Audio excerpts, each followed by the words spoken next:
వాళ్ళ కుటుంబ సభ్యులే పాలనలో ఉండాలి, వాళ్ళే మంత్రులు, ఎమ్మెల్యేలు, వాళ్ళే ఎంపీలు, అందరూ వాళ్ళే ఉండాలి. సామాన్య మహిళలు ఎందుకు ఉండకూడదు? సామాన్య మహిళలకు 33% రిజర్వేషన్లు అడ్డుకోవడానికి వాళ్ళకి ఎలాంటి హక్కు ఉంది?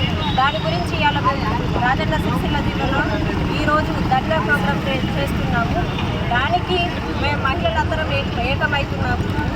ఎందుకు వాళ్ళ ప్రభుత్వంలో వాళ్ళే పాలనలో ఉండాలా, సామాన్య మహిళలు ఎందుకు ఉండకూడదు అని తెలియజేస్తూ ఇక్కడ ధర్నా నిరసన ప్రోగ్రాం చేస్తున్నాం. భారత్ మాతాకి రోజున 33% మహిళల రిజర్వేషన్ రద్దు చేయడం, ఈ కాంగ్రెస్ ప్రభుత్వానికి మహిళలను కించపరచడం అలవాటు అయిపోయింది. 6 గ్యారెంటీల పేరుతో ఇప్పటి వరకు మోసం చేసింది సరిపోదా? ఇప్పుడు మహిళా బిల్లును కూడా మీరు ఏ విధంగా రద్దు చేసిర్రు? మహిళలకు మీరు ఇచ్చే గౌరవం ఇదేనా?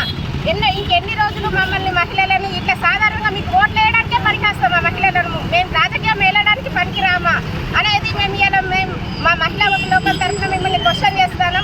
మేము తలుచుకునేది ఉంటే, మహిళలు తలుచుకునేది ఉంటే, మీ కాంగ్రెస్ ప్రభుత్వం అనేది తెలంగాణలో రూపుమాపు లేకుండా, దేశంలోనే రూపు లేకుండా మేము చేసేస్తాం.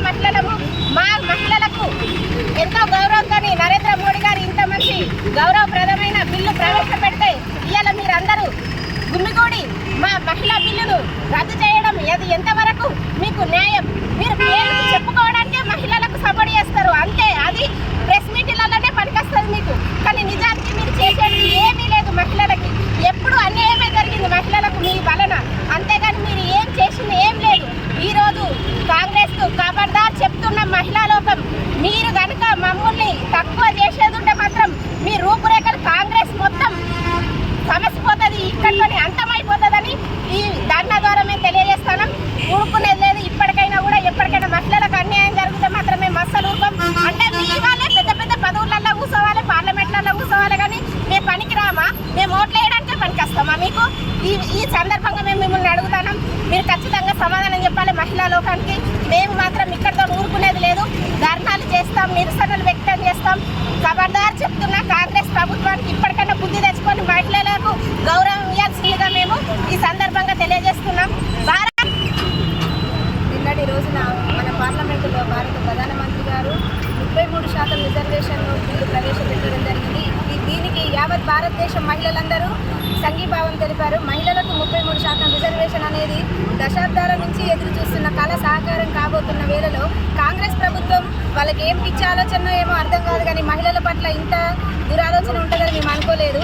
33% మహిళలకు రిజర్వేషన్ వస్తే చట్టసభల్లో అవకాశాలు ఉంటాయని ప్రతి ఒక్క మహిళ ముఖంలో సంతోషం వెలువడే సమయంలో వాళ్ళు దీన్ని అమలు చేయకుండా ప్రయత్నం చేయడం చాలా సిగ్గుచేటుగా ఉంది. రాహుల్ గాంధీ ఫ్యామిలీ నుంచి మహిళలు అవకాశాలు రావాలి, వాళ్ళ అమ్మలు, చెల్లెళ్ళు, అక్కలు వాళ్ళే రాజకీయం చేయాలి, వాళ్ళే చట్టసభల్లో ఉండాలి, వాళ్ళే ముఖ్యమంత్రులు కావాలి, వాళ్ళే ఎంపీలు కావాలి, కానీ గ్రామీణ ప్రాంతాల్లో ఉన్న మహిళలు కానీ, ఇక్కడ ఉన్న మన స్థానికంగా ఉన్న మహిళలు కానీ చట్టసభల్లో పనికిరారా? ఓట్లలో సగభాగం ఉన్న మహిళలు ఇవాళ రాజకీయ రంగంలో ముందు భాగంలో ఉండాలని మన భారత ప్రధానమంత్రి గారు తీసుకున్న నిర్ణయాన్ని వీళ్ళు అమలు జరగకుండా చేయడం ఎంతవరకు సమంజసం? ఖబర్దార్ చెప్తున్నాం కాంగ్రెస్ నాయకులకు, ఖచ్చితంగా మహిళా బిల్లు ప్రవేశపెట్టినందుకు మహిళా బిల్లు అమల్లోకి వచ్చేదాకా కొట్లాడదాం. ఎక్కడికైనా మహిళా లోకంతో సిద్ధమై మేము ఎక్కడికైనా ధర్నాకు సిద్ధంగా ఉంటాం. దీనికి బీజేపీ పార్టీ తరఫున మేము ఏది చేయడానికైనా రెడీగా ఉన్నాం. భారత్ మాతాకి